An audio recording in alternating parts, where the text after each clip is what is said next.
Olá, bem-vindo, bem-vinda à nossa 21ª aula.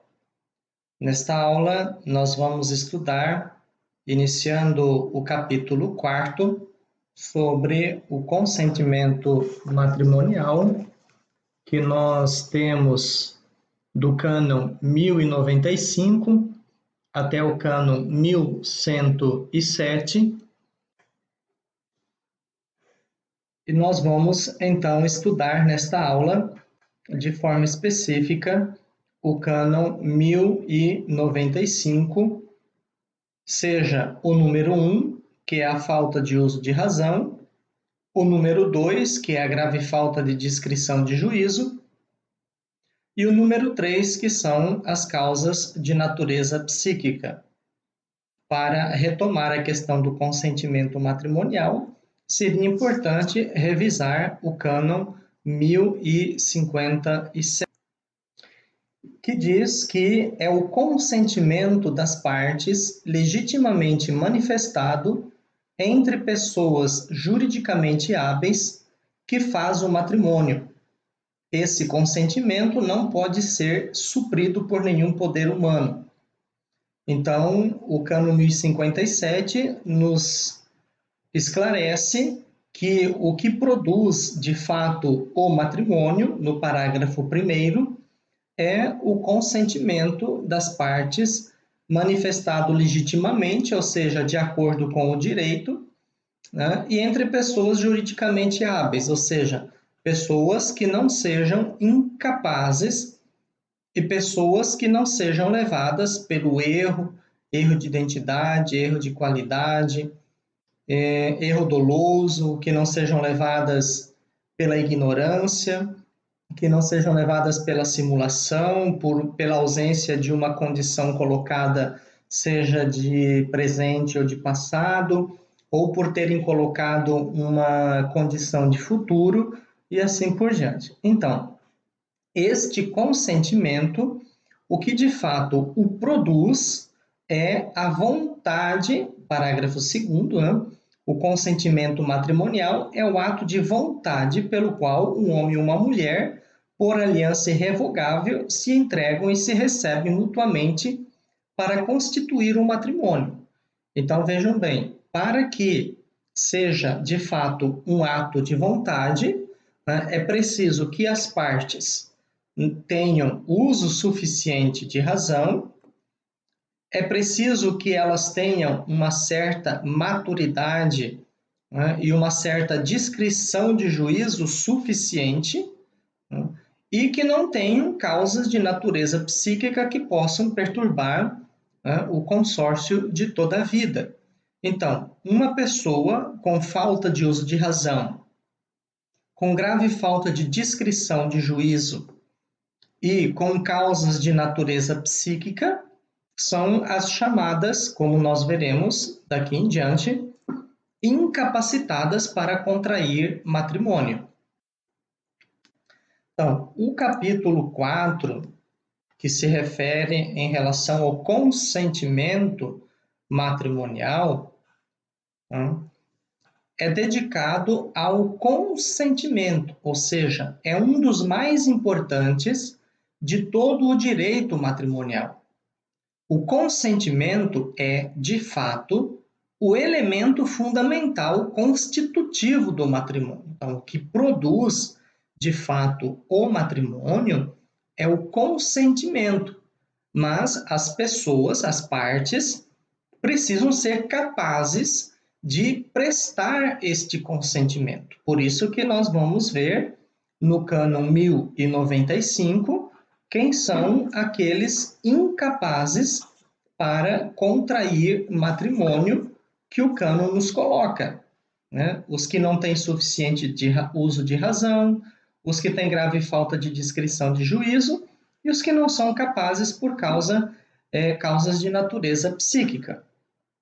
Então, o atual capítulo apresenta renovações em relação à codificação precedente, ou seja, não existia na codificação precedente o cânon 1095, porque o cânon 1095, na verdade, né, como nós veremos aqui, ele vai surgir mais da jurisprudência canônica, ou seja, considerando, né, o desenvolvimento e o progresso das ciências psicológicas, que até então, 1917, nós não tínhamos assim um desenvolvimento considerável em relação às ciências psicológicas. Então, com o advento da psicologia, né, a jurisprudência canônica, mantendo-se fiel aos princípios da tradição, traz presente esta nova realidade do progresso das ciências psicológicas. E então, o Código de Direito Canônico de 1983 vai nos apresentar este cânon 1095, que se trata em relação a estas três questões muito ligadas às questões psicológicas, né? Uso de razão, descrição de juízo e causas de natureza psíquica. Então, o cânon 1095 nos diz que são incapazes, ou seja, se uma pessoa é incapaz a partir destes três dados, né, destas três realidades, significa que o matrimônio dela será nulo. Então, não basta querer, é necessário ser capaz de contrair o matrimônio. Então, quem são incapazes de contrair matrimônio? O número 1, os que não têm suficiente uso de razão, os que têm grave falta de discrição de juízo a respeito dos direitos e obrigações essenciais do matrimônio, que se devem mutuamente dar e receber, e os que não são capazes, né, de assumir as obrigações essenciais do matrimônio por causas de natureza psíquica. E então, neste sentido, nós veremos o cânon 1095 a partir dos seus três números, ou seja, quem são realmente estes incapazes de contrair matrimônio. Então, o número 1 nos fala de um insuficiente uso de razão, ou seja, o que é esta insuficiência da razão? É uma ruptura do processo psicológico envolvido na formação do ato humano, ou seja, a pessoa não tem razão suficiente para pôr em prática um ato humano. Né? Um ato humano, ele precisa ter uma razão suficiente, né? Que impede seriamente o funcionamento racional da mente e priva a pessoa de qualquer deliberação significativa, ou seja, racionalmente, a pessoa não é capaz de deliberar sobre a sua própria vida e sobre os atos que deveria praticar. Então, priva a pessoa de qualquer deliberação significativa no que diz respeito à capacidade para o compromisso matrimonial, ou seja, a pessoa não tem uma razão suficiente. Aqui não se trata de conhecimento ou não conhecimento, se trata do uso racional, do funcionamento racional da pessoa. Então, ela não tem uma razão suficiente para que possa assumir um compromisso matrimonial e a escolha livre do objeto de consentimento. Nós sabemos, para que o consentimento seja verdadeiro, a pessoa tem que ter um uso de razão suficiente aonde ela seja capaz de assumir os compromissos matrimoniais, mas é um assumir um compromisso matrimonial a partir deste funcionamento racional, a partir da sua razão. Então, para privar uma pessoa de uso suficiente da razão para contrair matrimônio, uma deficiência mental precisa ser relativamente severa e pervasiva em seus efeitos, ou seja, que a pessoa não tenha, de fato, uso de razão para decidir sobre toda a sua vida. E então, ela será uma pessoa que dependerá necessariamente e sempre dos outros. Então, A causa desse uso insuficiente de razão pode ser um transtorno habitual, como uma psicose, uma esquizofrenia, um transtorno bipolar, uma deficiência intelectual, que é geralmente onde aparece mais a falta de uso de razão, a questão da deficiência mental, que ali geralmente se usam aqueles termos às vezes até mesmo pejorativos, quando se fala de uma pessoa retardada, ou que não tem uso suficiente de razão. Então, ela tem uma deficiência intelectual, uma deficiência da mente. Ou um distúrbio também transitório, por exemplo, uma pessoa que contrai matrimônio estando intoxicada por droga ou álcool, ou estando alcoolizada ou sob efeito de drogas, ou uma pessoa que tenha um sério trauma psicológico, até mesmo, por exemplo, momentos antes do matrimônio, recebeu a notícia do falecimento do avô, recebeu a notícia do falecimento do pai, recebeu a notícia do falecimento da mãe, ou de o falecimento de uma pessoa muito importante, ou algo, por exemplo, que tenha acontecido, descoberto uma doença grave e que às vezes quase incurável. Então, todas estas situações, esses distúrbios transitórios, podem causar também a incapacidade da pessoa para contrair matrimônio, ou seja, para dar um consentimento válido. Então, para se provar o uso insuficiente de razão, nos casos do processo de declaração de nulidade matrimonial, quando resultante de um transtorno mental sério e habitual, geralmente a prova requer o serviço de um perito em questões psicológicas. Então, o tribunal vai se servir sempre da presença e do auxílio de um psicólogo e, em alguns casos, às vezes também, como é o caso do 1095-3, de questões psiquiátricas.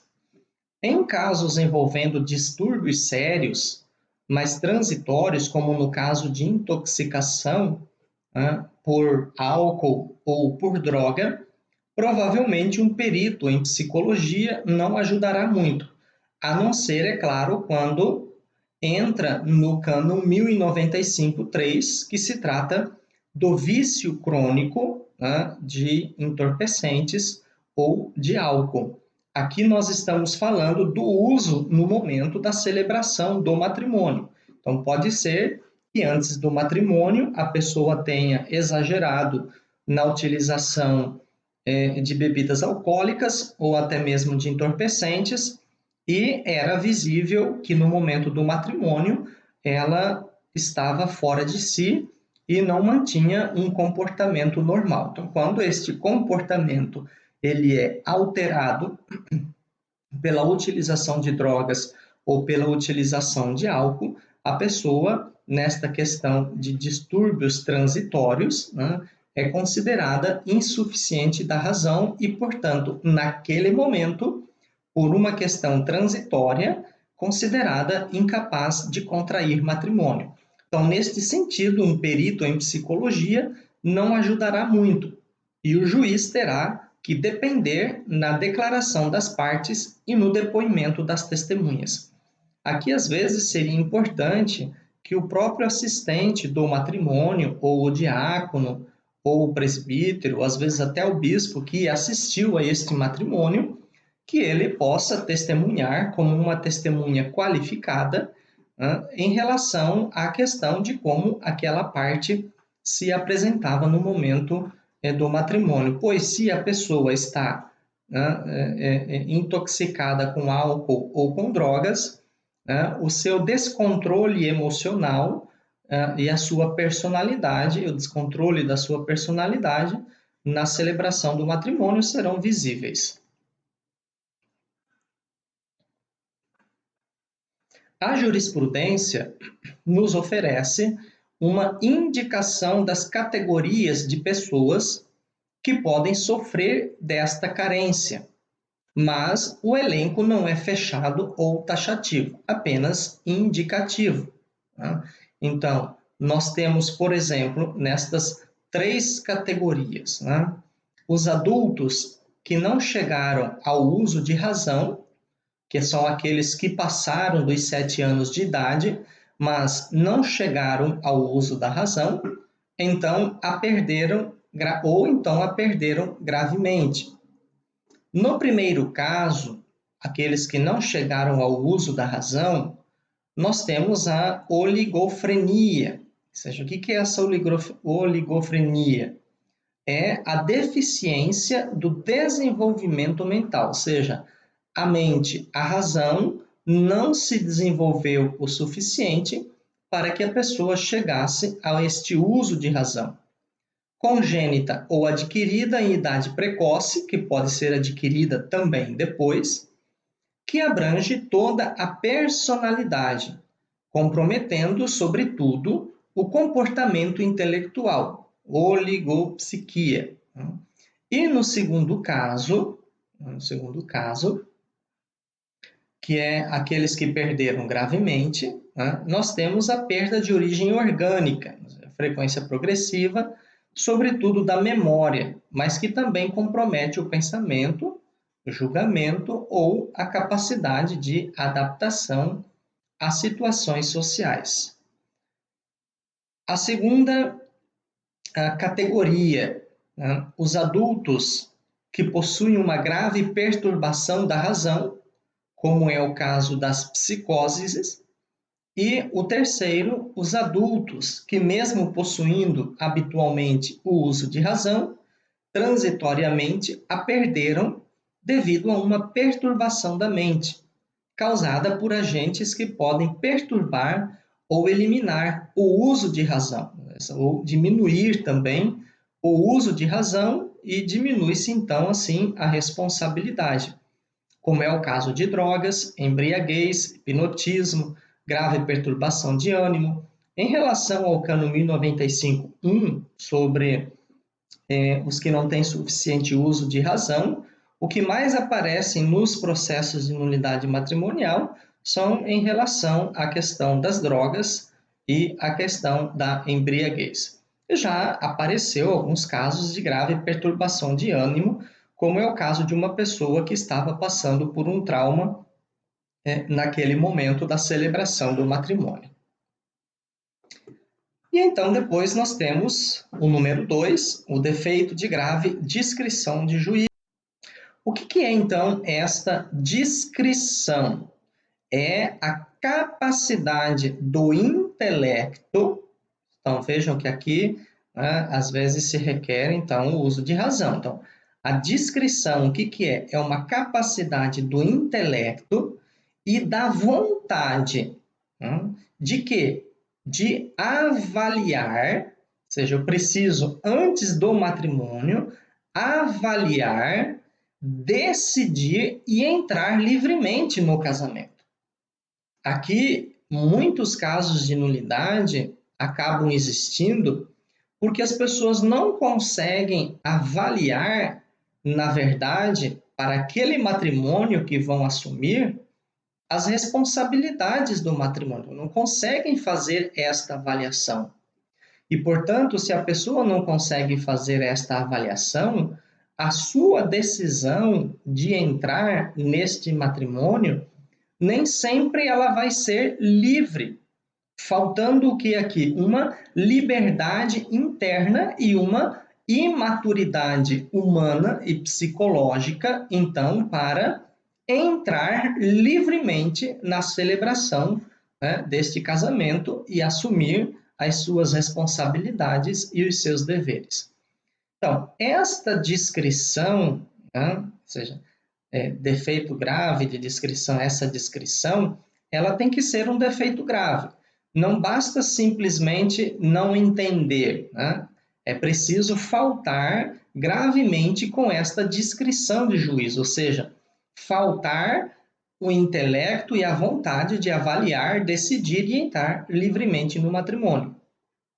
Então, este defeito grave, ou seja, apenas a incapacidade, e não simplesmente a dificuldade. Às vezes, algumas pessoas têm dificuldade de assumir a celebração, os direitos e deveres do matrimônio. O que se requer aqui né, é a incapacidade, uma incapacidade humana e uma incapacidade psicológica, o que nós chamamos, então, de imaturidade. Esta descrição de juízo, às vezes, é igual a esta imaturidade, né, no intelecto e na vontade de avaliar, decidir e entrar livremente no casamento. Ou seja, aquela pessoa que, mesmo conhecendo, às vezes, os direitos e deveres do matrimônio, depois não consegue entrar livremente no casamento. É, de uma certa forma, muito prática, aquilo que nós chamamos, né, que a pessoa que casou, mas quer continuar vivendo como se fosse solteira. Então, é esta incapacidade que invalida o consentimento matrimonial. Ou seja, uma pessoa imatura pode ter dificuldade, né? Pode ter dificuldade de de entrar neste matrimônio, mas ter a capacidade de consentir. Então, eu posso ter dificuldade, mas ter capacidade.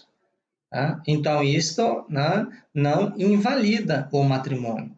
Então, o que invalida o matrimônio, né, é uma pessoa seriamente imatura, né, que pode ser realmente incapaz, né, que não tenha uma dificuldade de assumir, mas que tenha de fato esta incapacidade para assumir os direitos e deveres do matrimônio.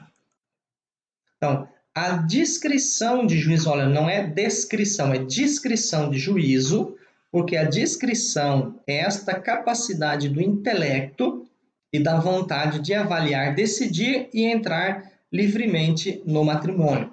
Então, a descrição de juízo pode ser descrita como uma faculdade estimativa, ou seja, uma capacidade de avaliação ou deliberativa que é expressa mediante um ato de razão. Bom, ali a gente já vê que a pessoa que não tem razão suficiente não pode ter condições de uma faculdade estimativa ou deliberativa. Então, tal ato consiste um juízo prático que opera mediante duas funções principais. E estas funções principais são pessoas que já tenham alcançado o uso de razão. Então, é a chamada inquisitio ou investigatio, né? A investigação. Então, esta investigação estimativa, né? E particularmente a estimatio, estimativa, que consiste em julgar. Então, a pessoa que tem discrição de juízo é uma pessoa que consegue julgar ou avaliar os prós e os contras das diversas possibilidades que se apresentam diante do sujeito. Por exemplo, avaliar os prós do matrimônio, os contras do matrimônio, avaliar os prós da ordenação presbiteral, os contras da ordenação presbiteral. Então, julgando e avaliando estes prós e os contras em relação ao matrimônio, né, eu tenho, então, condições de, a partir desta investigação, né, a partir desta avaliação, eu tenho condições de me decidir, né, decidir entrar neste matrimônio específico. Então, no caso do matrimônio, a possibilidade a ser investigada e estimada diz respeito a um determinado matrimônio, ou seja, um matrimônio concreto. Né? E este matrimônio concreto se dá com uma determinada pessoa concreta, ou seja, a Maria que vai casar com o João. Então, este é um matrimônio concreto, ou seja, um matrimônio da Maria e do João, e de uma pessoa concreta, ou seja, que a Maria vai casar com o João.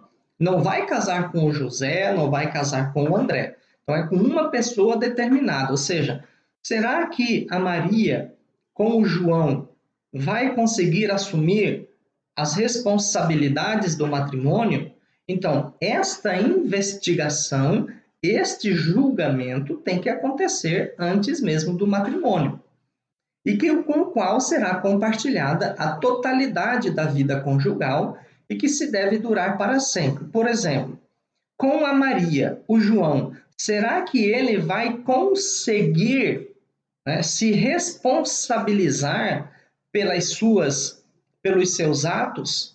Será que ele vai conseguir, de fato, entrar na vida conjugal? Ou ele tem uma certa imaturidade, uma certa incapacidade grave que o impeça de entrar verdadeiramente neste matrimônio? Depois do matrimônio, quais são as atitudes do João?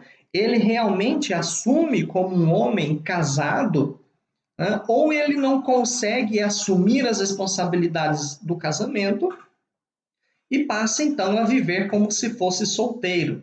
Não por uma questão de dificuldade simplesmente com a Maria, mas de fato por uma incapacidade, porque ele psicologicamente não consegue se autodeterminar em relação a este matrimônio. Em outras palavras, esta capacidade ou discernimento para decidir de forma crítica implica ter suficiente conhecimento das obrigações que o nubente contrai. Ora, como que eu vou avaliar na prática se eu não tenho suficiente conhecimento das obrigações que eu vou contrair, que eu vou assumir no matrimônio? Ter consciência de que o matrimônio é um consórcio permanente entre um homem e uma mulher, objetivando a procriação da prole dos filhos por meio da cooperação sexual. São as questões das ignorâncias tratadas depois, nós vamos ver, no cano 1096. Ora, para que eu consiga realizar este julgamento ou esta avaliação em relação aos prós e os contras do matrimônio, eu tenho que ter um certo conhecimento e não ignorância em relação ao matrimônio. Então, eu tenho que saber, né, ter um suficiente conhecimento das obrigações inerentes ao matrimônio, ter consciência de que o matrimônio é um consórcio permanente, veja bem, ter consciência de que é um consórcio permanente, ou seja, até que a morte os separe, e que este consórcio é apenas entre um homem e uma mulher. E objetivando, ou seja, como fim, a procriação da prole dos filhos por meio da cooperação sexual. E também consciência de que entre os deveres conjugais está a obrigação de comunhão de vida entre os cônjuges, ou seja, o bem dos cônjuges, com todas as exigências que isso implica. Então, para que eu possa fazer esta avaliação e me decidir de forma crítica, eu tenho que ter consciência do que realmente implica assumir este matrimônio concreto com esta pessoa concreta. Então, discernimento ou discrição, requer que o consentimento seja esclarecido, ou seja, que eu tenha clareza, do que realmente eu vou assumir. Mas não apenas a clareza, mas que eu tenha a maturidade para me autodeterminar em relação a estas obrigações. Então, o consentimento é esclarecido se a pessoa tem conhecimento cognitivo, intelectual, suficiente de si mesmo e do outro. Eu preciso me conhecer, e conhecer o outro. Também para que não aconteça depois erro de qualidade de pessoa, erro de identidade de pessoa ou erro doloso. E também um conhecimento suficiente dos direitos e deveres essenciais constitutivos do matrimônio e exclusivo do consórcio totius vitae. Então, esta avaliação especulativa, que eu tenho que ter, acha necessária, mas não suficiente, requer também a capacidade de avaliação prática. Então, somente quem tem discrição de juízo suficiente, que é esta capacidade do intelecto, somente quem tem esta discrição de juízo suficiente será capaz de avaliar criticamente este conhecimento, o conhecimento que está lá no Cânone 1096, que se trata a respeito da ignorância. Então, precisa ter este conhecimento, e avaliar criticamente este conhecimento em vista da decisão sobre uma união matrimonial concreta. Ou seja, será que eu vou conseguir assumir realmente as responsabilidades do matrimônio com a Maria? Com esta pessoa concreta? Em outras palavras, esta faculdade crítica é a capacidade de fazer um julgamento prudente sobre este matrimônio com esta pessoa e neste momento. Ou seja, sobre este matrimônio com esta pessoa neste momento, eu terei capaz de, avaliando criticamente, assumir isto, o que implica o matrimônio, ou eu não vou conseguir assumir? Geralmente, a pessoa que não consegue fazer esta avaliação, dificilmente ela terá facilidade em assumir as obrigações inerentes ao matrimônio. Então, uma pessoa pode possuir clara noção especulativa do que seja o matrimônio, ou seja, ter conhecimento daqueles elementos apresentados no Cânone 1096, mas estar incapacitada de formar um juízo de valor prático, principalmente essas pessoas que contraem matrimônio, achando que matrimônio é conto de fadas, porque acha bonito entrar de noiva na igreja. Tudo isso são pessoas que não conseguem formar um juízo de valor prático e existencial sobre as obrigações essenciais do matrimônio a serem contraídas, no caso concreto, aqui e agora. Então, o nubente pode conhecer perfeitamente o que é o matrimônio, mas estar incapacitado de avaliar aqui e agora suas obrigações a serem contraídas. E aí, então, nós temos nulidade por incapacidade crítica de discrição de juízo, porque não conseguiu avaliar, na prática, as suas obrigações.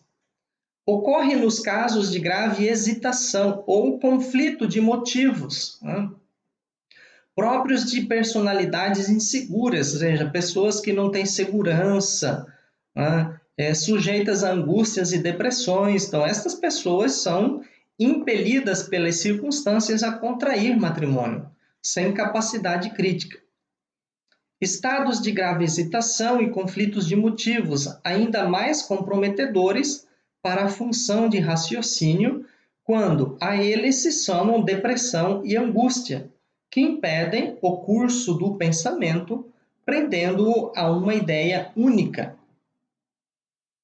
Não basta, porém, ter racionalmente decidido realizar uma determinada ação. É necessário também ter no plano volitivo, ou seja, no plano da vontade, a força para implementar, ou seja, a força para pôr em prática. Tem pessoas que querem, mas não têm, pela sua vontade, esta força, para se decidirem pelo matrimônio.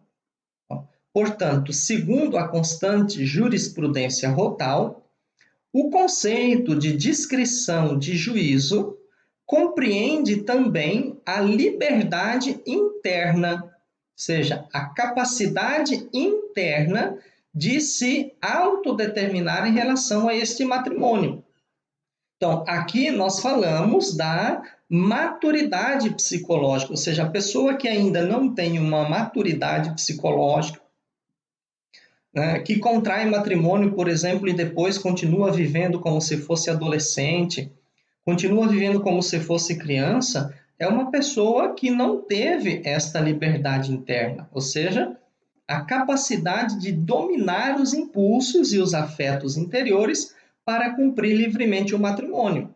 Às vezes aqui também entra casos de infidelidade, ou seja, a pessoa ela é psicologicamente imatura, que ela, faltando esta liberdade interna, não consegue dominar os seus impulsos. Então, é claro que a questão da fidelidade nós precisamos sempre verificar no processo. Se trata de uma questão de ausência de liberdade interna, né, de uma pessoa que não consegue dominar os seus impulsos, nós falamos de uma grave falta de discrição de juízo. Agora, se a pessoa é consciente e pela sua vontade, ou seja, ela tem liberdade interna, e na sua liberdade interna ela decide pela infidelidade, ela tem condições de manter a fidelidade, mas ela decide pela infidelidade, então aí sim nós tratamos como uma negação parcial do matrimônio, né, que seria então pela negação da fidelidade. Em outras palavras, a vontade deve conservar a possibilidade de determinar-se, ou seja, será que eu consigo me determinar, né, em relação às responsabilidades do matrimônio? A minha vontade, ela tem esta liberdade interna capaz de me determinar em relação ao que eu devo assumir? Né? Ou eu estou preso a paixões incoercíveis, assim, irrefreáveis, que não podem ser contidas, a pessoa que não consegue deixar de ser infiel, a pessoa que não consegue assumir as responsabilidades e ser verdadeiramente um esposo, uma esposa, né? Então, que impede em cada alternativa de assumir as responsabilidades. E o número 3, então, causas de natureza psíquica, né? Diversos transtornos mentais habituais podem viciar a discrição ou discernimento exigido para o consentimento matrimonial. São, portanto, considerados pela jurisprudência como capazes de prejudicar a deliberação crítica e, às vezes, restringir a liberdade interior da pessoa. Vejam que aqui é um problema psicológico ou psiquiátrico que impedem a pessoa, né? Não se trata de uma imaturidade psicológica, porque às vezes na imaturidade a pessoa não tem um problema de natureza psíquica, mas é um problema de natureza propriamente humana, de uma ausência ainda de um desenvolvimento. Mas aqui nós falamos desta natureza psíquica que impede, então, a pessoa de psiquicamente contrair validamente ou de estar preparada para contrair matrimônio. Por quê? Por causa da sua natureza psíquica, a pessoa não terá condições de assumir as responsabilidades do matrimônio. Então, entre estes estão mais aqueles transtornos sexuais, né? A pessoa que não tem um controle sexual e transtornos também de personalidade.